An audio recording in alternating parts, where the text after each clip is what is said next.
அனைவருக்கும் அன்பு வணக்கங்கள். இன்றைய சிந்தனை துளிகளிலே நாம் பார்க்க இருப்பது உதாரண புருஷன். ஒரு முறை அப்ரஹாம் லிங்கன் சென்று கொண்டிருந்த வழியில் கட்டிட வேலை நடந்து கொண்டிருந்தது. கட்டிடத்தின் மேல் பகுதிக்கு ஒரு பெரிய கட்டையை ஏற்ற வேண்டியிருந்தது.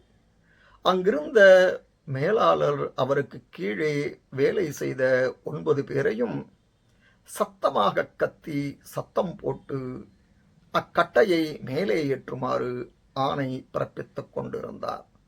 அந்த 9 பேரும் எவ்வளவோ முயன்றும் கட்டையை கட்டிடத்தின் மேல் பகுதிக்கு கொண்டு செல்லவே முடியவில்லை.